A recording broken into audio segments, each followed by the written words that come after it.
we get closer to this so-called white man going down and the kingdom of heaven being established. Come on. Of Yahweh Shai avenging us, revenging us for all the shit that we've been going through. Come on. All right? It says, and exhorting them to continue in the faith. Don't get weak. Don't get faint-hearted. But continue in the faith. And that we must through much tribulation enter into the kingdom of heaven. Of the kingdom of Most High. So we got to roll with the punches. We got to take our lickings or take our stripes until we get to the very end. All right? Yeah, I just wanted to bring this precept, man, because it's good that you brought out the scriptures, man, because the key thing is faith. Look, at the end of the day, you know, you could believe you're an Israelite and all that, which we're finding out this is the case. You got guys that believe they're Israelites and all this business, and you know, they like the idea of having 8 wives and, you know, eating lamb dinners. But at the end of the day, what's the core of this truth? Yahweh Shai is the author and finisher of our faith, meaning he is actually going to return. The two things, when you first come into this truth, what do you hear? America's going to be destroyed, this system is going to be dissolved, and Yahweh Shai is returning. And if you don't believe those two things, you're going to act exactly how these morons out there in these other Israelite groups are acting, because ultimately they really don't have the faith. Because faith is the substance of things not seen. They don't believe in things which are not seen. They don't believe, they can't see America being destroyed. That's not something which they can see. That's not something they're looking for.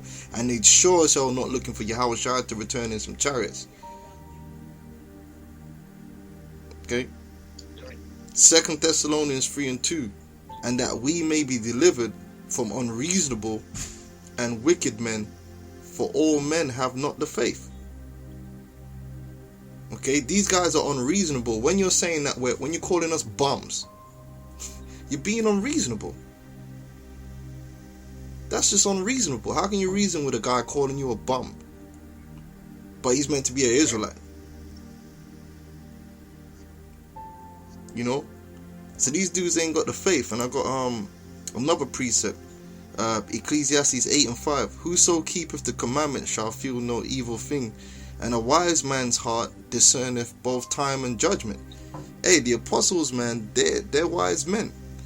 And they can see that we're at the end of this thing. That's why they're going hard through the spirit of Yahweh Hashem Yahweh Shai. These other cats, they don't really know what time they're in. They don't really know what time it is, man. They're just Israelites. That's right. Acts chapter 6 verse 1. And in those days, when the number of the disciples was multiplied, there arose murmuring of the Grecians, aka Israelite foreigners, Israelites in the Gentile state of mind, against the Hebrews, which was the Jews that dwelt in Jerusalem at that time. Okay, because their widows were neglected in the daily ministration. Then the 12 called the multitude of the disciples unto them and said, is it not reason that we should leave the word of the Most High and serve tables? So the apostles, they knew that their lives and their main focus, their priority, was serving the Most High and pushing out the gospel, the kingdom of heaven, the good news. Okay? That was their sole purpose on this earth.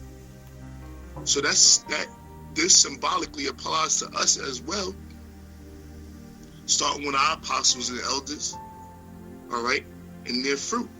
So it says, the 12 called the multitude of the disciples unto them and said, it is not reason that we should leave the word of the Most High and serve tables.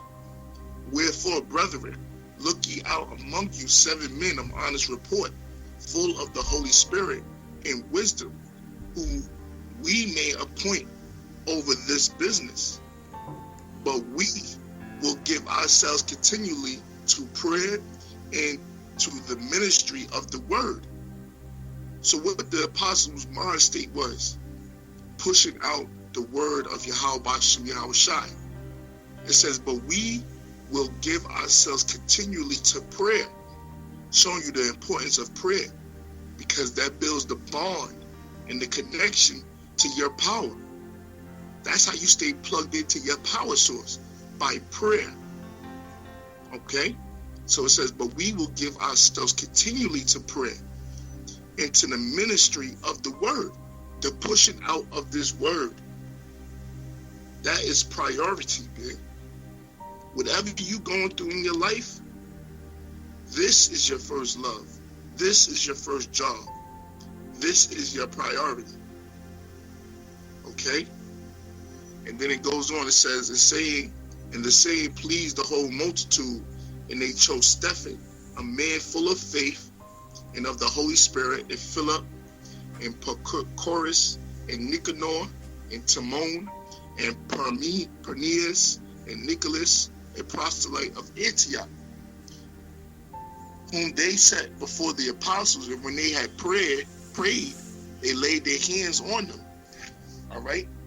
But that's an example of the mind state we should be in, and that all occupants should be in. Prayer and constant and the ministry of the word. Yeah, Khan. So yeah, we could finish there. So I gotta breeze out, but hey, brothers, keep going, man, and make yourself available to be a vessel unto the Lord, man, to do this great work, man, and have faith, So yeah, all praise unto Yahweh Shem Yahshai, man, and shalom to all you brothers, and shalom, Makim.